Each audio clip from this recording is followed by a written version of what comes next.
함께 예배드리겠습니다.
하나님이여, 주의 인자를 조차 나를 긍휼히 여기시며 주의 많은 자비를 조차 내 죄가를 도말하소서.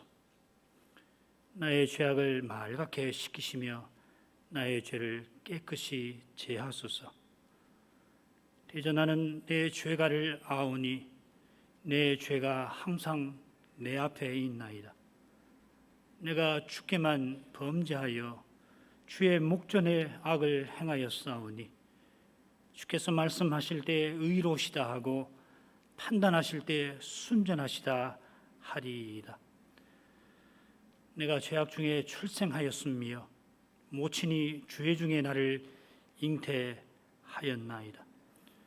중심의 진실함을 주께서 원하시오니 내 속에 지혜를 알게 하시리이다.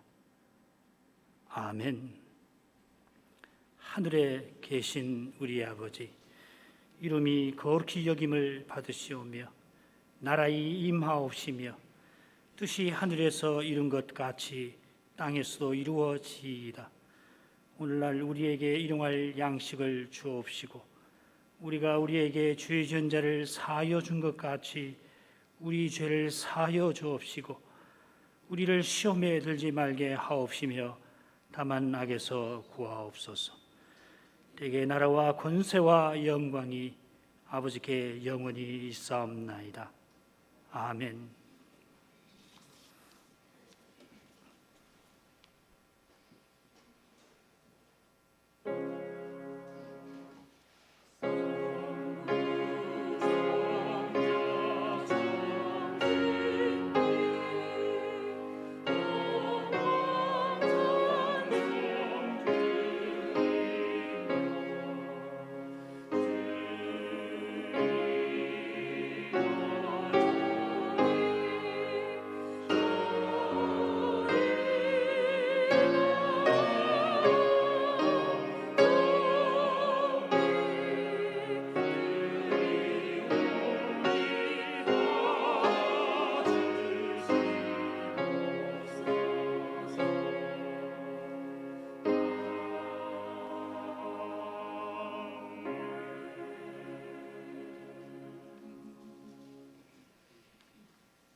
거룩하신 아버지, 성신 안에서 저희가 함께 아버지를 부릅니다.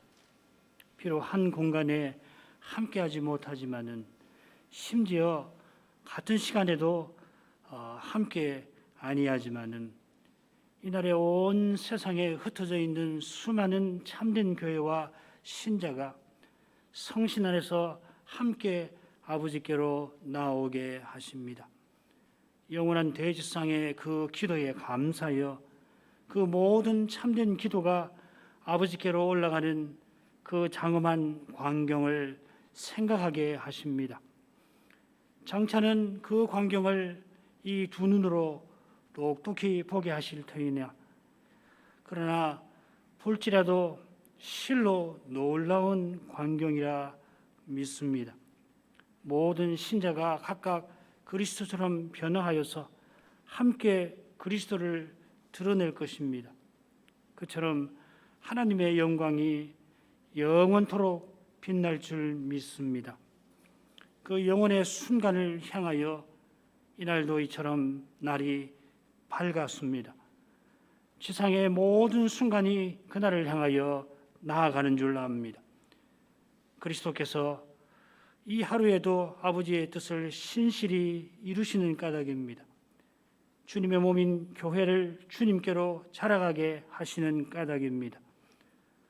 이날의 새로움도 바로 거기 있음을 고백합니다. 우리 지상의 모든 날이 거기서 가치를 얻습니다. 주님께 순종한 그날의 가치도 물론 거기 있지만은 심지어 실패한 날도 주 안에서 허망하지 아니한 줄 믿습니다. 우리의 실패에도 주님께서 아버지의 뜻을 이루십니다. 실패한 우리들을 더욱 겸손하게 만드십니다. 돌이켜서 하나님께로 더욱 나아가게 하십니다. 과연 모든 것이 합력하여 우리에게 선을 이루게 하십니다. 주님께서 악을 선으로 갚고 계심으로 이 일은 틀림없는 줄 믿습니다. 우리의 악도 우리의 구원을 방해하지 못하게 하시는 줄 믿습니다.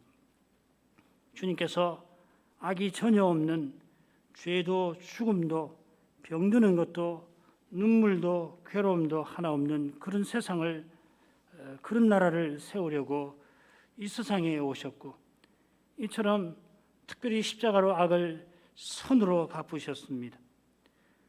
영원한 나라의 왕이신 주님께서 이 세상에서 어느 이름 없는 가정에 나셨습니다. 심지어 따뜻한 보금자리에 눕지 못하시고 짐승의 구유에 누우셨습니다. 주께서 탄생하신 그날에 천사들은 찬송하였지만은 온 세상은 특별히 그 당시 온 세상을 지배하던 로마 제국은 소위 로마의 평안에 도취하여서 영원한 왕이 오신 줄도 모르고 환영치도 아니하였습니다. 크고 광채나고 두려운 저 신상과 같은 로마 제국의 눈에 세상 나라에게 주님은 뜨인 돌에 불과하였습니다. 저는 주님이 요한에게 세례받아 그리스도로서 자기 백성들 가운데 천국을 전하시고 그 능력을 드러내셨지만은 놀랍게도 백성의 지도자는 그리스도를 죽이려 하고 있었고 백성들을 또 처음에는 구름처럼 주님을 쫓았지만은 주님의 말씀을 참으로 환영치는 아니하였고 심지어 주님의 제자들도 사람이 보기에는 말씀을 깨닫는 일에 무리들과 얼마나 다를까 싶을 만큼 특별히 십자가 직전에는 그렇게 볼 만큼 주님의 사역은 사람의 눈에는 마치 실패한 것처럼 보였습니다. 그러나 천국 말씀이 착하고 좋은 마음에 뿌려지도록 하시고 마침내는 30배, 60배, 100배의 열매를 맺게 하실 것입니다. 주님이 십자가에 달리시는 그 순간도 로마 제국은 주님을 알아보지 못하고 주님의 나라를 없는 것처럼 무시하였지만은 그 십자가에서 주님께서는 영원한 제국의 든든한 기초를 놓으셨습니다. 부활하신 후에 사도들을 온 세상에 보내어 복음을 전파하셔서 그 영원한 제국을 지금도 세워가고 계십니다. 여전히 거대한 나무 같은 세상 나라의 눈에는 그리스도의 교회에 나타나는 천국이 기껏 나물 정도에 불과해 보이겠지만은 세상 나라는 장차 망하고 또 망할 것이며 주님 나라는 영원히 견고히 설 것입니다. 주께서 십자가에서 죄와 죽음의 권세를 물리치신 까닭이요, 지금도 놀라운 방식으로 악을 손으로 갚으시는 그러한 방식으로 부활하셨으나 주님의 교회와 함께 악의 세력에게 고난받으시는 그러한 방식으로 위대한 일을 이루고 계십니다. 믿음의 길에 받는 고난이 얼마나 복스러운 것인지, 얼마나 위대한 것인지 주님 안에서 깨닫게 하십니다. 고난받는 당시에는 슬퍼하지 않을 수 없으나 그 고난을 헛되게 아니하시고 주께서는 이 순간에도 저 영원한 나라를 향하여 주의 뜻을 온전히 이루어 나아가십니다. 이제도 주님을 바라봅니다. 예수님의 이름으로 기도합니다. 아멘.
마태복음 13장 24절부터 33절까지 낭독하겠습니다.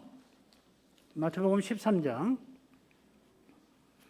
24절부터입니다.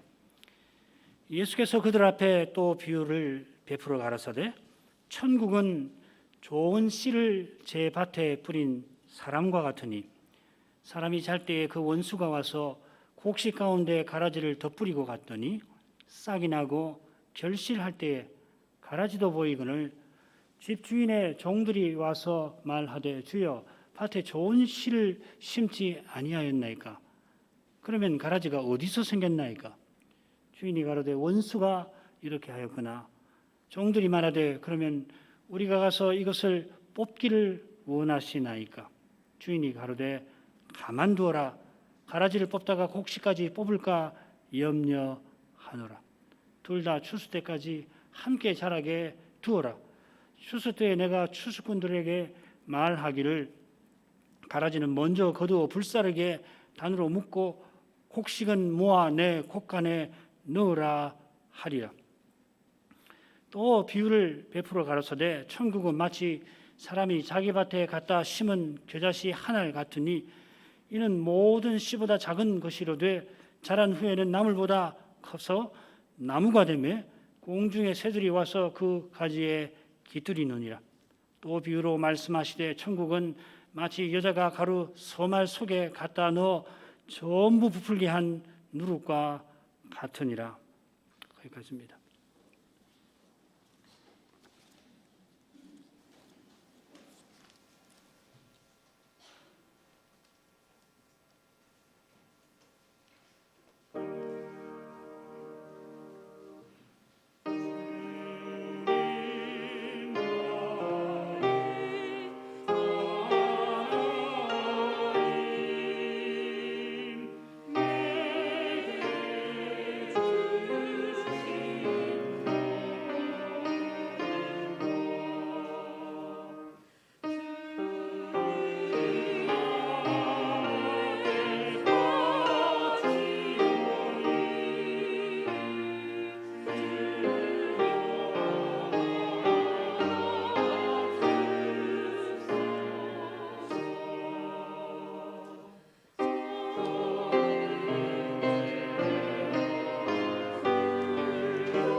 거룩하신 아버지, 저희가 그리스도 안에서 저희를 아버지께 헌상합니다. 하나님의 아들을 이 세상에 보내셔서 많은 형제 중에 맏아들로 삼으신 그 은혜를 의지하여 저희 전부를 아버지께 드립니다. 아버지께 더욱 가까이 나오게 하시며 그 뜻에 더욱 써주실 것을 바라봅니다. 과연 하나님께서 그리스도의 십자가로 말미암아 저희를 하나님의 특별한 소유로 삼아주셨습니다. 성신을 부어주셔서 그 뜻에 쓰임받을 수 있게 하셨습니다. 그리스도께서 이 순간에도 그 거룩한 뜻을 틀림없이 신실히 이루고 계심을 믿습니다. 천국 복음을 쭉 전해오시던 주님께서 베드로의 고백을 받으시고 내가 내 교회를 세우리라 음부의 권세가 이기지 못하리라 하셨습니다.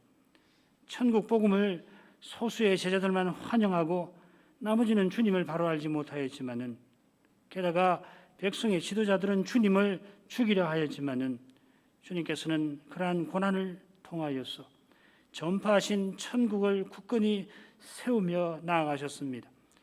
사람의 눈에는 주님의 공생의 중반에 이르러서 그분의 사역이 마치 실패한 것처럼 보일지라도 더욱이 세상 제국의 눈에는 주님과 그 나라는 겨자씨처럼 눈에 보일락 말락 할지라도 그러나 주님께서는 신비한 방식으로 저 영원한 제국의 영원한 기초를 든든히 세우시는 자리로 빈틈없이 십자가로 틀림없이 나아가셨습니다.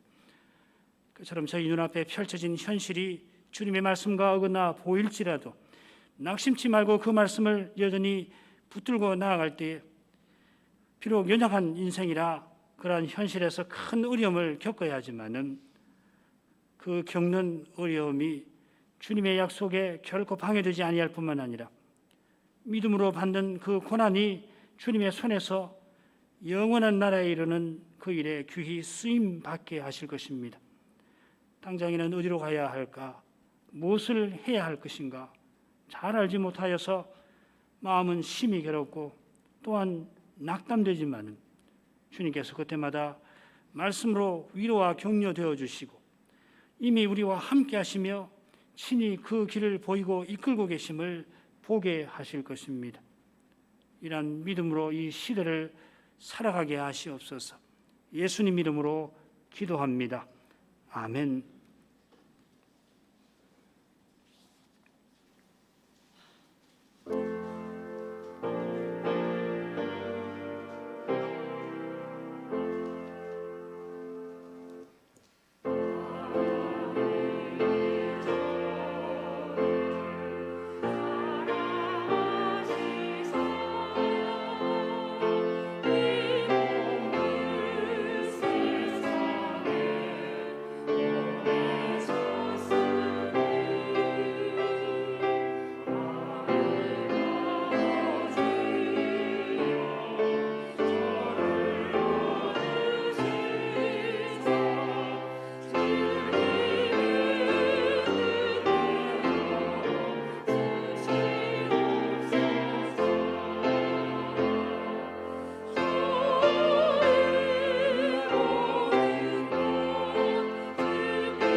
주님께서 공생의 중간 어느 시점에 바닷가에서 무리에게 많은 비유로 말씀하셨습니다.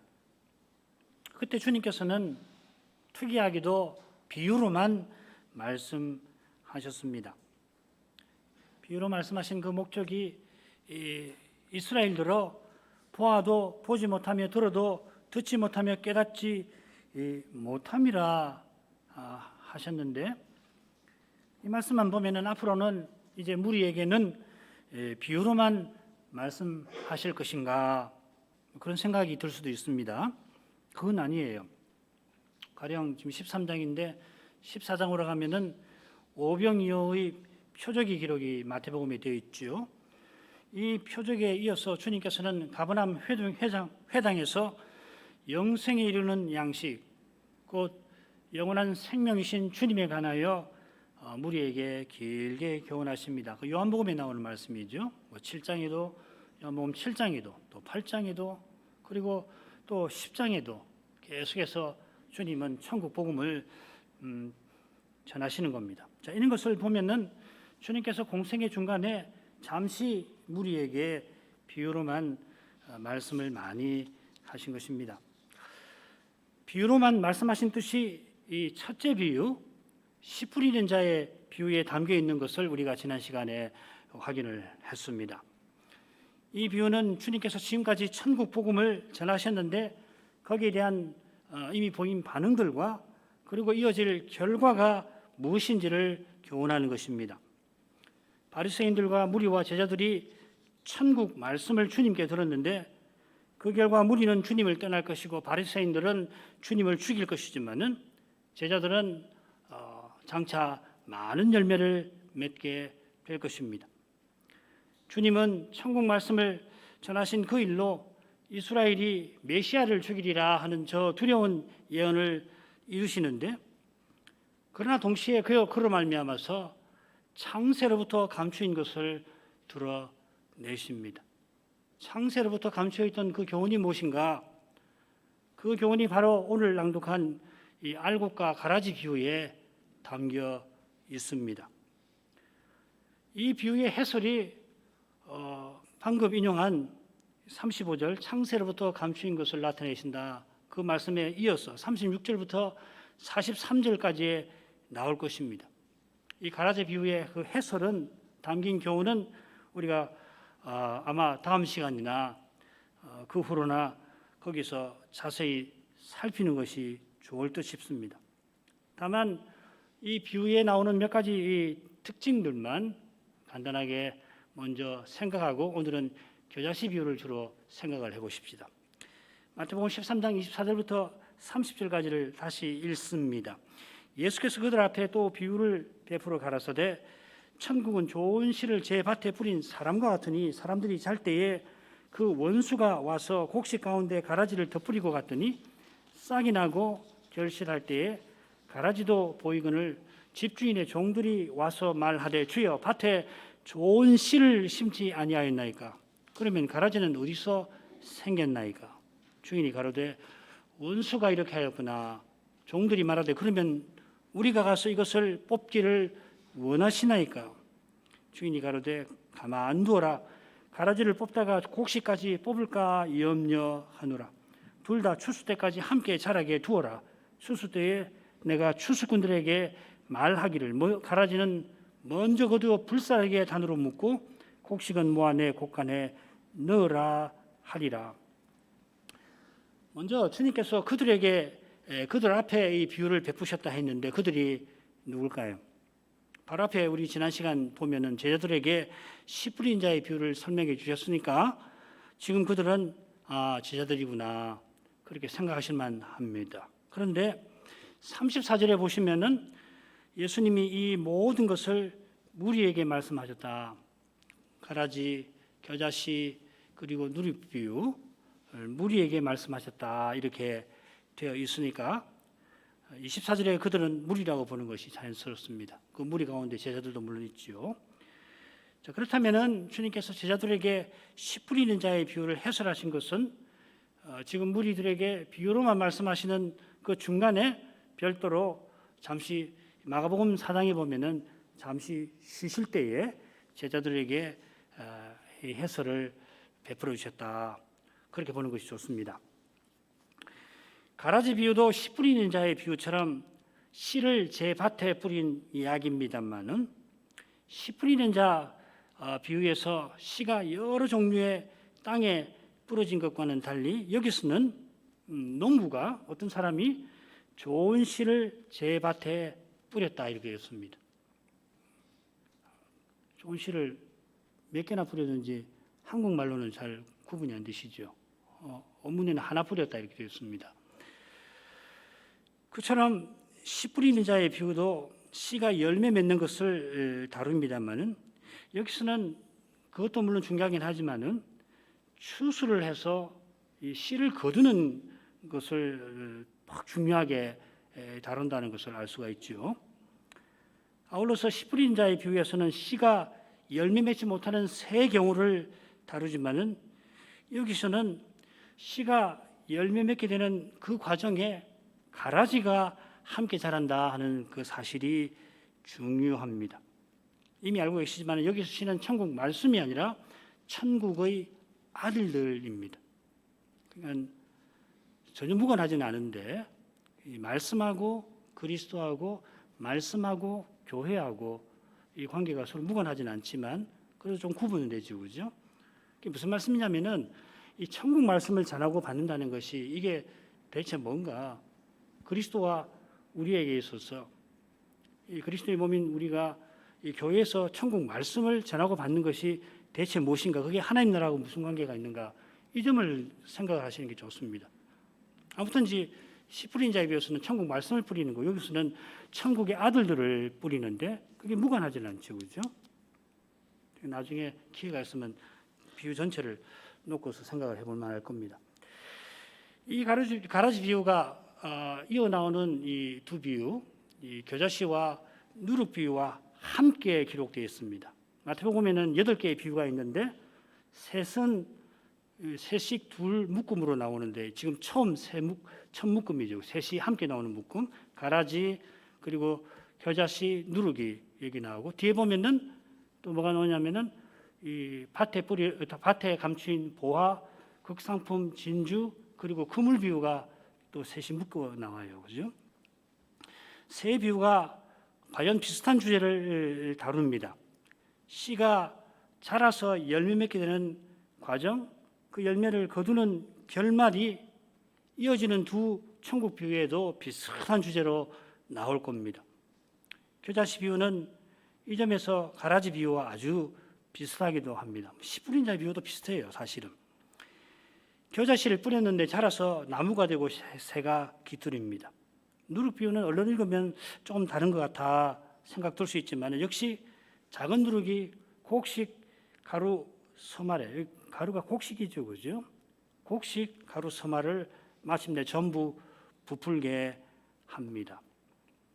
누룩이 반죽 전체를 갑자기 부풀게 하는 게 아니라 점점 부풀게 하다가 마침내 전부 부풀게 하듯이 겨자씨도 갑자기 큰 나무가 쑥 되는 게 아니라 자라는 과정이 있습니다.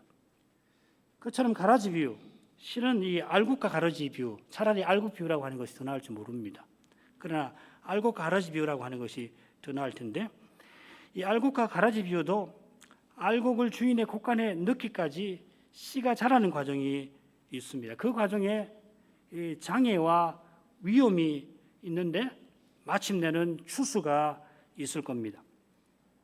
알곡을 거두는 추수만 아니라 가라지를 불태우는 처리도, 심판도 있습니다. 이런 비슷한 점들과 서로 다른 점들이 어우러서 천국을 교훈하는 것입니다. 알곡과 가라지 비유는 다음으로 미루고 먼저 가라지 비유를 오늘 먼저 생각을 해보지요.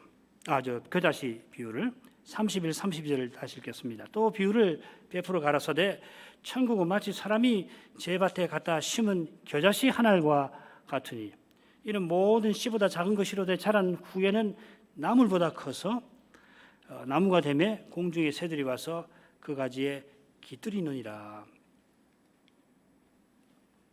알곡과 가라지 비유에 이어서 주님께서 다른 비유를 그들에게 베푸셨습니다. 그들이란 말인데 빠졌습니다. 우리말에는. 알곡과 가라지 비유도 똑같이 실은 시작돼요. 주님께서 다른 비유를 그들에게 베푸셨으니 이렇게 되어 있습니다. 누룩 비유도 거의 비슷하게 시작됩니다. 그러니까 마태가 이 세 비유를 한데 묶은 뜻이 있다 하는 것을 알 수가 있고 우리는 그 뜻을 조금 전에 살폈고 앞으로도 좀 살펴야 할 겁니다.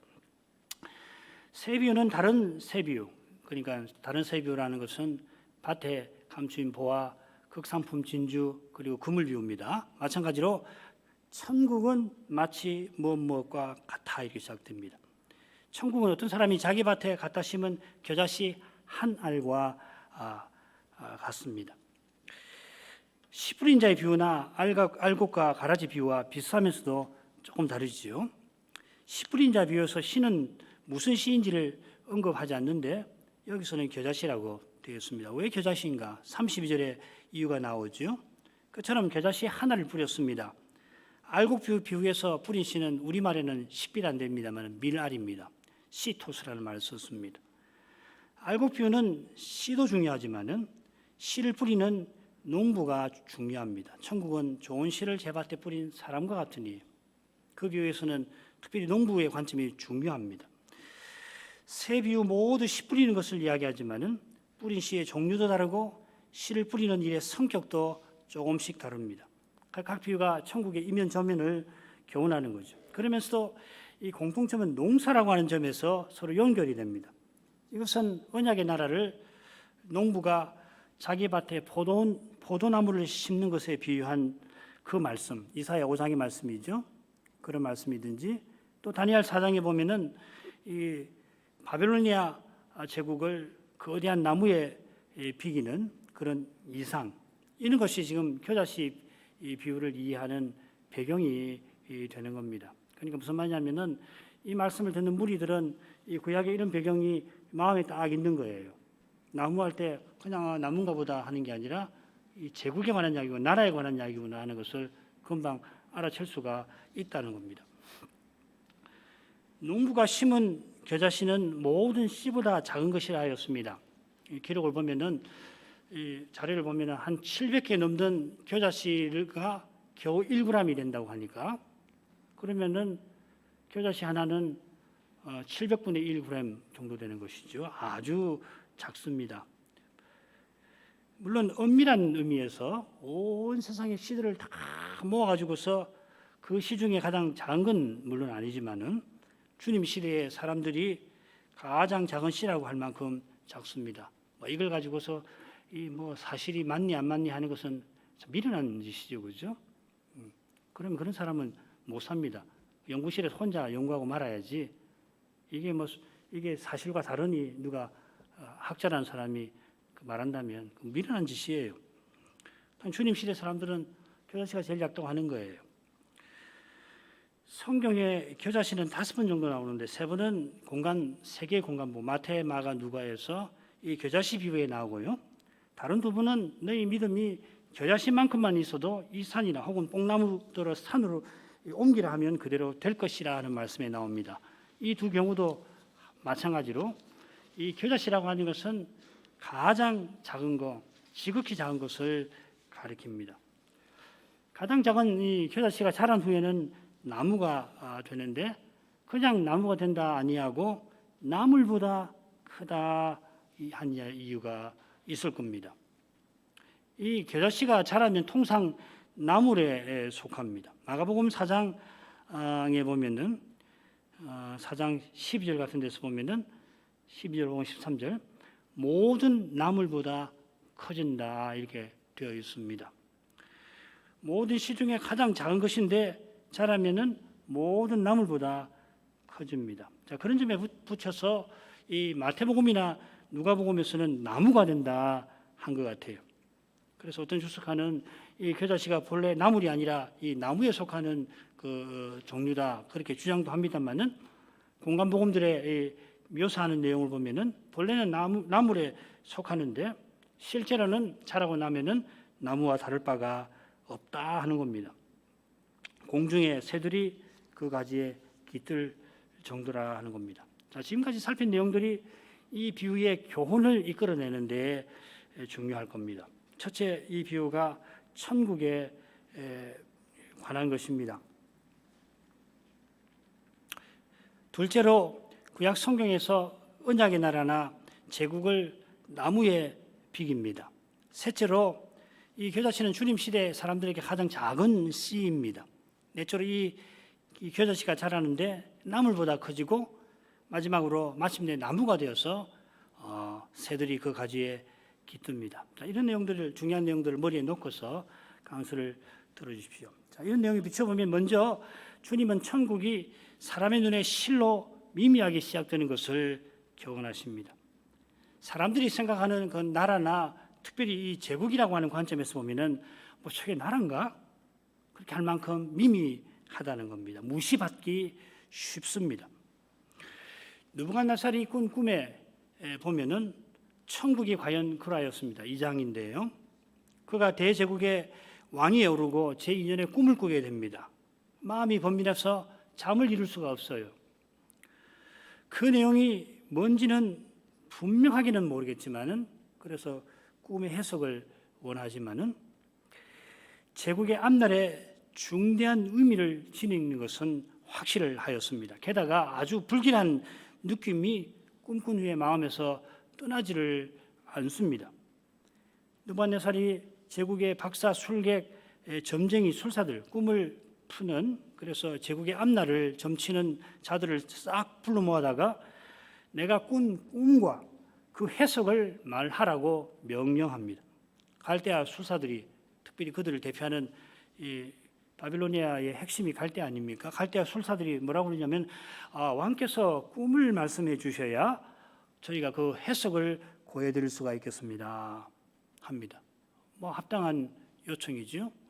그러자 그 해석을 낼 만한 인물이 있다고 한다면은 내가 꾼 꿈을 틀림없이 알아낼 것이다 생각하고 왕은 신하의 합당한 청을 단칼에 거부해 버립니다. 그때 술사들이 세상에는 그런 인물이 없어서 크고 권력 있는 왕이 박수나 술객이나 술사에게 이런 명령을 내리지 않습니다. 내린 왕이 없습니다. 그렇게 호소를 합니다. 달리 표현하면은 느부갓네살 왕은 말 그대로 절대 권력을 행사합니다. 어느 황제도 내리지 않는 그런 명령을 내렸고 아무도 받들지 못할 그 명령을 신하들이 절대 거부를 하지 못하는 겁니다. 과연 그가 꾼 꿈에서 보았던 신상의 머리, 곧 금이라 할 만큼 느부갓네살과 그의 제국은 이 세상 나라를 대표합니다. 과연 세상 나라다운 면모를 갖추었다 할 것입니다. 그 면모가 느부갓네살이 꾼 다른 꿈에, 다니엘 4장에 나오는 꿈에 잘 드러납니다. 땅의 중앙에 한 큰 나무가 있는데 얼마나 큰지 하늘에 닿아서 땅 끝에서도 그 나무를 볼 수 있을 정도입니다. 그 잎사귀는 아름답고 열매는 얼마나 많은지 능히 만민의 식량이 될 만합니다. 들짐승들이 나무 그늘에 있었고 공중의 새들이 가지에 깃들입니다. 온 나라 천하의 민족들이 그 제국 아래에 있습니다. 그 나무가 바로 느부갓네살과 그의 제국을 가리켰습니다. 그와 그의 제국이 다니엘 2장에서는 거대한 신상의 금머리로 나타났습니다. 이 신상의 가슴과 팔은 은이고 배와 넙죽다리는 놋이고 그리고 발은 종아리와 발은 철인데 바빌로니아, 금인 바빌로니아에 이어서 페르시아 그리고 헬라 그리고 로마를 가리킵니다. 느부갓네살이 신상을 보았는데 또 보니까 뜨인 돌 하나가 있습니다. 이 상 중에 뜨인 돌이 크고 빛나는 두려운 신상과 함께 있었지만은 느부갓네살의 눈길은 당연히 신상에 먼저 갔을 겁니다. 뜨인 돌은 관심의 주목 대상이 안 되는 거죠, 처음에는. 이 뜨인 돌은 잘 다듬은 그 대리석, 그리스의 큰 건축물에서 사용되는 그런 거대한 대리석이 아니라 산에서 흔히 보는 사람의 손이 닿지 아니한 작은 돌멩이입니다. 꿈을 꾼 후에 느부갓네살이 이 신상을 직접 만들었는데 높이가 60규빗, 30m 됩니다. 그리고 너비가 6규빗이나 되었습니다. 60이나 6은 다 사람의 수지요. 금으로 30m나 되는 신상을 만들 정도였으니까 그의 꿈의 신상은 얼마나 컸을까 우리가 미루어 짐작할 수 있습니다. 거기에 비하면 뜨인 돌은 작은 돌멩이였을 겁니다. 이 뜨인 돌이 주님이 지금 전파하시는 천국입니다. 금, 은, 놋, 철도 어떤 의미에서는 돌이죠. 보석이죠. 사람의 눈에는 광채나는 것이라 보석이라 뜨인 돌은 거기 사람의 눈에는 차지 않는 거예요. 누구도 귀하게 생각하지 않고 쓸모가 있다고 생각하지 않는 겁니다. 게다가 신상은 두려움을 주는 것이지만은 뜨인 돌은 무시할 만한 것입니다. 세상 나라는 신상처럼 큽니다. 지금도 그렇습니다. 느부갓네살을 꿈에 나오는 나무처럼 땅 끝에서도 볼 수 있고 심지어 하늘에까지 닿으려 합니다. 어떻게 나무가 하늘에 닿아요? 닿으려고 하는 겁니다. 자기 힘으로 온 세상을 정복하고 다스리려 합니다. 역사에 기록된 큰 제국이 하나같이 그러려고 했습니다. 그 이상이 거대한 수도를, 도성을 만드는 데에서 심지어 거대한 무덤을 만드는 데서 드러났습니다. 그런데 천국의 왕은 사람 보기에 이름 없는 가정에 태어납니다. 태어날 때 심지어 세상 황제의 명령 때문에 따뜻한 보금자리가 아니라 구유에 누우셨습니다. 게다가 태어나자마자 자기 백성의 지도자에게 목숨을 빼앗길 뻔해서 타국으로 피신해야 했습니다. 거기서 돌아와서도 이스라엘의 변방에 종교 지도자들이 눈길조차 두지 않는 무시당하는 그런 나사렛에서 평범한 집의 아들로, 목수의 아들로 자라나셨습니다. 아무도 사람의 눈으로는 그를 영원한 제국의 왕이라 여길만 하지 못했습니다. 이사야서 53장에 보면은 고운 모양도 없고 풍채도 없다. 사람의 눈에는 그렇다 그랬죠. 그러나 그분은 틀림없이 다윗의 후손으로 오셨습니다. 심지어 하늘에서 오셨습니다. 사람 눈에는 뜨인 돌멩이지만은 실은 하늘에서 내려온 그러나 천대받는 백성과 하나 되신 분이셨습니다. 그분이 세례 요한에게 세례받아서 메시아로서 백성 중에서 비로소 나타나셨을 때 천국을 전파하시고 천국의 표적을 행하셨습니다. 실로 놀라운 말씀, 권세 있는 말씀, 능력 있는 말씀이고 과연 표적은 신비한 능력이 거기 나타났습니다. 많은 백성이 구름처럼 그분을 쫓았습니다. 심지어 왕으로 삼고자 했습니다. 그러나 그분은 그들의 왕이 그들이 원하는 왕이 되려 아니하셨습니다. 한때 이스라엘이 들썩거렸습니다.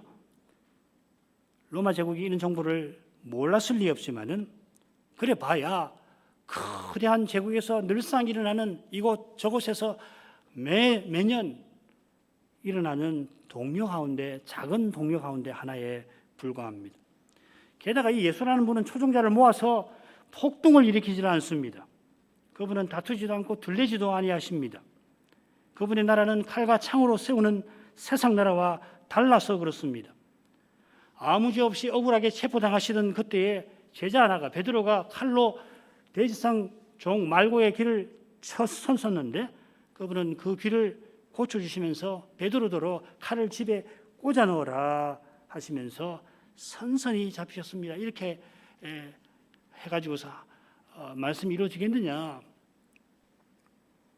그분의 군대는 천군 천사들이라 하룻밤에 아시리아의 18만 5천이나 되는 군대를 쳐 죽일 만큼 막강하였습니다. 하룻밤에 18만 5천이 되는 아수르 군대가 예루살렘을 두르고 있던 그 군대가 하룻밤에 다 죽어버렸어요. 요한계시록에 보면은 천군 천사들 나오고 그러는데요. 얼마나 막강합니까? 그러나 영원한 제국은 그런 물리적인 힘으로만 사람의 생명을 빼앗을 수 있는 그런 막강한 힘으로만 결코 세워지지 아니하므로 그런 제국이 영원히 든든히 있을 수 있는 기초를 세우려고 그분은 선선히 잡히셨습니다. 그분이 선선히 붙잡히시자 목숨도 불사하겠다던 제자들이 뿔뿔이 흩어졌습니다. 실은 12제자 중에 한 사람이 배반해서 원수에게 그분을 넘겼습니다. 그런 계획을 다 아시면서도 그분은 그 일을 받아들이셨습니다. 십자가 달리실 때 그분 곁에 함께 있어주는 이 하나도 없었습니다. 그분의 제자들이 세상 나라를 두려워하여서 함께 하지 못하였습니다. 더욱이 그분이 십자가 지실 때에 로마 제국은 별 관심조차 보이지 않았습니다. 제국은 그날도 다른 날처럼 소위 로마의 평안, 팍스 로마나 가운데에서 별일 없는 듯이 오늘도 큰 전투가 없고 오늘도 큰 전쟁이 없구나, 평안하구나, 그렇게 지나갔습니다. 과연 그분이 전한 씨 뿌리는 자의 비유처럼 천국 말씀을 힘써 전했지만은 누구 하나 그 말씀을 듣고 환영하며 깨달아 열매 맺는 이가 십자가 상에서는 별로 보이지 않았습니다. 심지어 들을 길을 주신 제자들도 십자가 지시는 그때에는 과연 천국 말씀을 깨달은 자의 모습이 보이질 않았습니다. 그로부터 한 6개월이나 8개월 전에 가이사라 빌립보에서 제자들이 무리들과 달리 주는 그리스도시며 살아계신 하나님의 아들이십니다 고백했던 것은 실로 놀라운 일입니다. 아닌 게 아니라 주님께서 듣고자 하셨던 그 고백을 베드로가 했는데 그 자리에서 내가 내 교회를 세우리라, 음부의 권세가 이기지 못하는 그런 교회를 세우리라, 영원한 제국이 나타나는 그런 교회를 세우리라 하시고 그 일을 위해서 십자가를 지겠다 말씀하실 때 그 바른 고백을 드렸던 베드로는 감히 주님을 만류하지 않았습니까? 이를 네게 알게 한 일은, 바른 고백을 하게 한 일은 혈육이 아니라 하늘에 계신 내 아버지시니라 하신 그대로였습니다. 주님이 천국의 영원한 기초를 놓으려고 십자가를 지셨지만은 사람의 눈에는 힘 있는 세상 나라만 보였습니다. 종교 지도자들은 이 세상 나라의 힘을 의지하여서 메시아를 죽였고 제자들은 그 나라의 힘을 두려워하였습니다. 심지어 부활의 아침에도 두려워서 방에서 집에서 나오지를 못했습니다. 예수님이 일주일 전에 예루살렘을 입성하실 때 그가 말씀하신 대로 천국을 세우실 것 같았는데 로마 관리의 손에 죽임당하셨으니 제자들이 받은 충격은 실로 어마어마했겠죠. 그러나 그분이 십자가에서 돌아가셨지만은 그 순간에 지성소 바로 앞에 있는 휘장이 위에서 아래로 둘로 찢어졌습니다. 하나님께 나가는 새롭고 산 길이 활짝 열렸습니다. 사람의 죄로 하나님과 사람 사이에 큰 담이 세워져서 사람이 결코 그 담을 넘어서 하나님을 가까이 하지 못했는데 십자가로 말미암아 그 크고 두려운 담이 무너졌습니다. 얼마나 크고 견고한지 그 누구도 그 담을 스스로 넘지도 못하고 허물지도 못했습니다. 느부갓네살이 꿈에서 본 대로 그 제국이 땅 끝까지 펼쳐져 있고 신하들이 받들지 못할 명령을 제 마음대로 내릴지라도 그런 그가 이 담을 허물지 못했습니다. 오히려 하늘의 하나님께서는 그런 그를, 이 막강한 힘을 가진 황제를 하룻밤에 짐승처럼 만들어서 그 다음에 들판에서 짐승들과 함께 살도록 만드셨습니다. 동물아 망상증이라고 하는 게 걸려가지고서 그 느부갓네살이 짐승처럼 들에서 짐승들과 함께 살면서 짐승들 먹는 거 먹으면서 살았죠. 이것은 그의 제국이 다니엘의 이상 7장에 나오는 이상에 나오는 것처럼 그 본질에서 짐승임을 암시합니다. 수많은 민족을 다스리는 그였지만 실은 그의 통치는 하나님의 형상대로 지음받은 사람의 모습이 아니라, 인자의 모습이 아니라 사람이 다스려야 할 그 짐승의 모습과 같았던 겁니다. 사람이 짐승처럼 물고 뜯게 된 것이 바로 이 죄 때문입니다. 오늘도 물고 뜯는 일이 얼마나 많아요. 죄 때문에 하나님을 가까이 못하니까 하나님의 형상을 본받을 수가 없고, 하나님의 형상을 본받지 못하니 볼 수 있어요. 피조물 중에 그나마 나은 짐승, 게다가 힘 있는 짐승처럼 되고 마는 것이죠. 예배에 와서 하나님 영광을 보지 않으면 별 수 없는 거예요. 이 세상에서 눈에 보이는 화려한 거, 영향력 있는 거, 돈, 힘, 결국 힘이지요. 그걸 쫓을 수밖에 없는 거예요. 그러니까 짐승이 되는 거라고요. 교회도 가정도 짐승이 되는 거예요. 정글이 되는 거예요. 예배에 와서 하나님의 영광을 뵙지 못하면 별 수 없습니다. 아무리 훌륭해도 거기서 거기에요. 그 무서운 죄를 주님께서 십자가에서 없이 하셨습니다. 십자가는 뜨인돌로 만든 번제단이었고 그 번제단에서 하나님이 받으시는 제사를 드리셨습니다. 온전한 제사, 영원한 제사를 단번에 드리신 것입니다. 십자가로 지성소의 휘장이 찢어진 것처럼 부활로 주님은 하나님 우편에 좌정하십니다. 통치보좌에 앉으십니다. 지성소에 하나님의 보이지 아니하는 보좌가 있습니다. 그 보좌는 태초로부터 영원한 하늘에 있습니다. 그 보좌에 영원하신 하나님이 앉아서 통치하십니다. 그 하나님이 느부갓네살을 짐승처럼 만들어 들판에서 살게 하셨고, 그리고 또 놀랍게 정하신 기한이 찾아 이 느부갓네살이 다시 총명을 얻게 하시고, 그만큼 놀라운, 어쩌면 더 놀라울 수 있는 건데 그의 제국을 그가 회복하게 하셨습니다. 짐승인 줄로만 알았던 사람이 총명을 회복하는 거 놀라운 일이지만은 생각해 보십시오. 대제국의 권세를 회복하는 거 놀라운 일이 아닐 수가 없습니다. 하나님이 나라를 세우시기도 하고 피하시는 거예요. 권세를 주시기도 하고 빼앗으시는 거라고. 느부갓네살이 그 일을 경험하고 이렇게 고백합니다. 다니엘 4장 34, 35절. 그 기한이 참에 나 느부갓네살이 하늘을 우러러 보았더니 내 총명이 다시 내게로 돌아온지라. 자기가 하늘을 보고 싶어서 보았겠습니까? 하늘을 봤는데 그때 하늘을 보게 하시고 하나님이 총명이 돌아오게 하신 거죠. 이에 내가 지극히 높으신 자에게 감사하며 영생하시는 자를 찬송하고 존경하였노니 그 권세는 영원한 권세요 그 나라는 대대에 이르리로다. 땅의 모든 거민을 없는 것 같이 여기시며 하늘의 군사에게든지 땅의 거민에게든지 그는 자기 뜻대로 행하시나니 누가 그의 손을 금하든지 혹시 이르기를 네가 무엇을 하느냐 할 자가 없도다. 부활하신 주님이 바로 이 권세를 받으셨습니다. 하늘과 땅의 권세를 모든 것을 내게 주셨나니 대제국도 하룻밤에 허물었다가 다시 세우는 그 권세로 예수께서 천국을 지금 세우고 계시는데 그 방식도 이 세상 나라와는 전혀 다릅니다. 승천하시기 전에 11 제자를 갈릴리 어느 산에 부르십니다. 그들에게 내가 하늘과 땅의 모든 권세를 받았다 선언하시고 뭐라고 하십니까? 모든 족속으로 가서 제자를 삼으라 하십니다.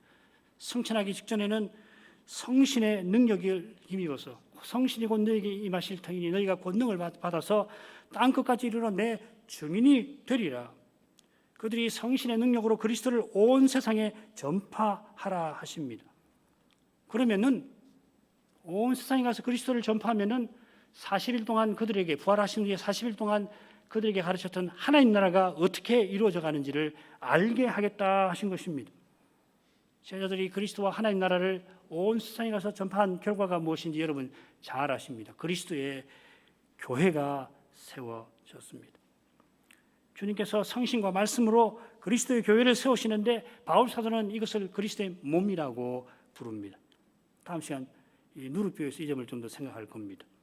그리스도께서 자기 안에서 하나의 새로운 사람을 세우신다고도 합니다. 그리스도가 교회의 머리이고 교회는 그분의 몸입니다. 무리와 몸이 혼연히 하나를 이루듯이 교회는 그리스도의 생명을 받아서 그리스도를 드러냅니다. 그리스도의 생명을 살아내는 거기서 그리스도는 전부가 되십니다. 그리스도가 전부 되신다는 것은 그리스도가 말씀에 순종하셔서 아버지 말씀에 순종하신 것처럼 그 나라의 말씀이 이루어진다 하는 것입니다. 하나님을 사랑하고 이웃을 사랑하는 그런 나라. 이런 나라여야 영원히 존재할 거 아니냐는 말이죠. 죄가 있으면 그 나라는 무너지게 되어 있거든요. 죄가 있으면 죽음을 이기지 못해요. 죽음을 이기지 못한다는 것은 무너진다는 이야기예요.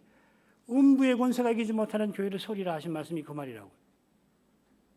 그건 영원히 안 죽는다는 말이 아니고 돌려 생각하면 참된 사랑이 하나님 뜻을 이루는 사랑이 가득한 나라여서 영원히 견고하다 하는 겁니다. 장차는 온 세상에서 그리스도가 전부 되시고 그 전부 안에 그리스도 영광이 찬란히 드러날 텐데 지금도 성신으로 행하는 곳에서 그런 일이 이미 시작되고 있습니다. 천국이 이미 온 세상에서 흩어져 있지만은 교회가 그 모습을 드러내고 있습니다. 온 세상에 그리스도의 교회가 지금도 세워지고 있지만은 아직은 머리이신 그리스도께 이르질 못했습니다. 그 일은 재림하실 때에 우리가 그리스도를 뵙고 그분처럼 변화될 때에 이루어질 것입니다. 온 세상에 복음이 전파되고 있긴 하지만은 온 세상이 그리스도께 복종하는 건 아직 아닙니다. 온전히 믿지 아니하는 사람만 불순종하는 것이 아니라 믿는 사람도 온전히 순종하지 못하지요. 온전히 순종하지 못하는 정도면 그나마 다행일 텐데 광야의 이스라엘처럼 불순종하는 일이 끊어지지 않습니다. 주님께서 우리를 사랑하시는 만큼 우리가 주님을 사랑하지 못하는 정도가 아니라 우리가 주님을 사랑하듯이 서로를 사랑하지 못하는 실은 미워하는 일이 적지 않습니다. 위대한 전통을 가진 위대한 교회들이 넘어지는 일이 자꾸 일어나고 있습니다. 신자도 자기 일생을 돌이켜보면 평생 내가 주님을 제대로 믿기나 했나 자책하기 쉽습니다. 어느 교회는 마치 세상 나라처럼 큰 권세를 여전히 지니고 있지만은 그래 봐야 거대한 나무 같은 세상 제국의 눈에는 나물밖에 못 됩니다. 사람의 힘과 꾀를 의지하지 아니하는 교회는 세상 나라에서 늘 고난받았고 아마도 멀지 않은 장래에는 유사일에 가장 거대한 권력이 등장하여서 그 권력에게 교회가 신자가 환난을 당할 것입니다. 그러나 그 환난이 일어나는 그때에 멀지 않아서 속히 주님이 영광 구름을 타고 오셔서 아예 세상을 새롭게 만드실 것입니다. 사람의 깨와 힘으로 행하는 모든 것이 새로운 세상에서 다 사라질 것입니다. 세상은 지성소로만 이루어진 성소가 될 것입니다. 느부갓네살 꿈에 뜨인 돌이 태산을 이루어서 온 세계에 가득한 그 장면이 바로 그것입니다. 그 성소는 온갖 보석들로 이루어질 것입니다. 그저 금, 은, 노철이 있을 정도가 아니라 금도 맑은 유리 같은 정금이 가득할 것이라 했고 게다가 온갖 진귀한 보석들이 있고 특히 주목할 만한 거라고 생각하는데 거대한 진주들도 있을 것입니다. 진주는 바다에서 나는 거죠. 성막과 성전에 심판의 불을 통과한 금속들이 쓰이듯이 저 영원한 성전, 영원한 도성은 세상 나라에서 돌멩이 취급받던 이들이 그리스도와 같아져서 이루는 나라입니다. 그 성전, 그 도성 중앙 정점에 하나님과 어린 양의 보좌가 놓여 있습니다. 거기서 영원한 통치가 매 순간 새롭게 시행될 것입니다. 그 통치가 오늘도 그리스도를 통하여 하나님을 예배하는 교회에서 성신과 말씀을 통하여 드러납니다. 말씀을 좇는 길에서 사람의 힘과 꾀를 의지하는 세상에게 고난받는 삶을 통하여 드러납니다. 그 고난에 그리스도께서 함께 하셔서 그리스도의 남은 고난이 이것이죠. 그래서 뭐 하시는가? 친히 악을 선으로 갚으시는 겁니다. 선만 가득한 나라를 세우려고 예수님은 지금 선으로 악을 갚으십니다. 악을 선으로 갚는 주님이시라 악을 악으로 또한 갚고 계시고 장차 심판대에서 그 일을 온전히 이루실 것입니다. 이게 알곡과 가라지 비유에서 우리가 살필 주제가 될 것입니다. 지금은 우리도 악을 선으로 갚게 하셔서 고난받게 하십니다. 악을 악으로 갚으면 고난 받지 않겠지요. 고난 안 받으려고 그러면 악을 악으로 갚아야 됩니다. 싸워야 합니다. 억울하면 억울로 하니까 한 대 맞으면 한 대 치고 한 대 맞고 한 대 치는 정도가 아니라 다음에 한 대 안 맞게 두 대를 쳐야 합니다. 그렇죠? 왜 두 대를 칩니까? 다시는 나를 공격하지 못하도록 짓밟아 놓으려고 그러는 거 아니에요. 깡패들이 그렇게 하는 거 아니에요. 우리 편에 한 대 맞으면 가서 한 대만 때리고 옵니까?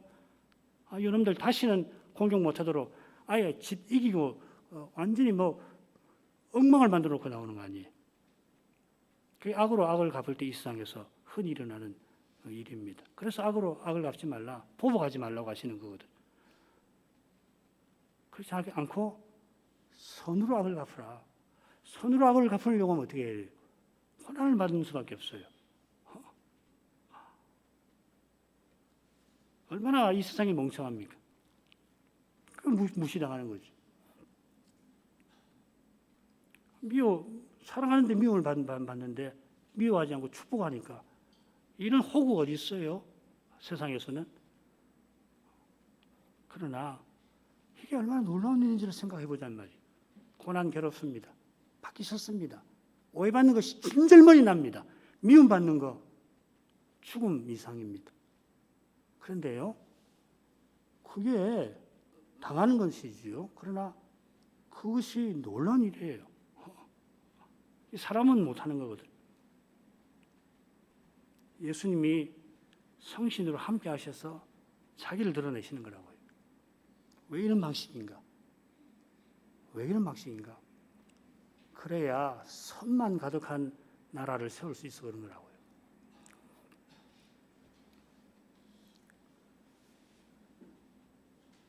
말씀을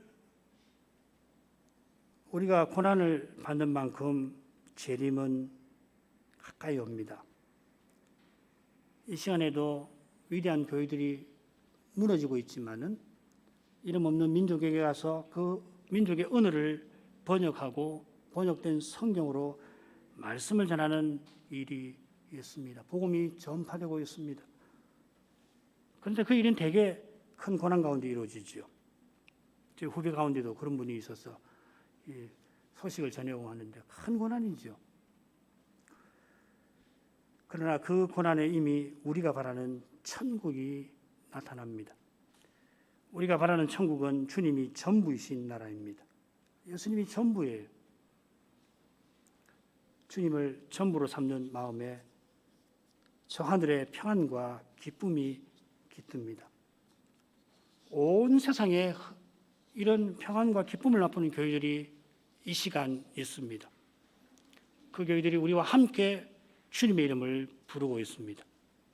우리도 성신 안에서 그분들과 함께 이날 주님께로 나아가고 있습니다. 저 영원한 제국은 틀림없이 옵니다. 기도하겠습니다. 거룩하신 아버지, 이날에 저희가 성신 안에서 함께 주의 이름을 부르게 하셔서 하늘 보좌에 가까이 나아가게 하시니 그 은혜를 감사드립니다. 이날에 온 세상에 흩어져 있는 주님의 교회와 신녀들이 함께 주의 이름을 부르며 하나님께로 나오게 하시니 저희들이 있는 기도를 그리스도께서 들으시고 그 원하시는 대로 주의 뜻을 온 세상에 이루실 줄 믿습니다. 주의 뜻이 이루어지이다 구하는 신자는 사람의 힘과 꾀를 추구하는 이 세상에서 반드시 고난을 받아야 하지만 그 고난을 통하여 주의 뜻이 좌절되는 것이 아니라 바로 그 고난을 통하여 이루어지게 하심을 믿습니다. 그 거룩한 능력이 주님의 사랑에서 나오는 것을 의심치 않게 해 주옵소서. 주님의 사랑을 맛보게 하셔서 그 말씀을 순전히 계속 좇게 하옵소서. 그리하여 말씀이 온전히 이루어진 저 영원한 천국에 이르게 하옵소서. 주님께서 행하시는 일이 실로 신비하여서 인생이 다 헤아리지 못함을 겸손히 고백합니다. 당장에는 천국보다 세상이 드러나는 현실 같아 보이지만은, 그래서 그 현실에 슬퍼하는 그 마음에 그러나 이미 천국이 임하게 하심을 믿습니다. 그처럼 슬퍼하는 마음이 천국의 위로와 기쁨을 누리게 하십니다. 그 고난이 더욱이 주님의 재림을 앞당기는 것임을 의심치 아니합니다. 주님을 간절히 기다립니다. 그 간절한 심정으로 더욱 말씀을 순수하게 전하고 받게 하옵소서. 예수님 이름으로 기도합니다. 아멘.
우리 주 예수 그리스도의 은혜와 아버지의 사랑과 성신의 감화하시고 충만하심이 주님의 교회 안에 늘 함께 하시옵소서. 아멘.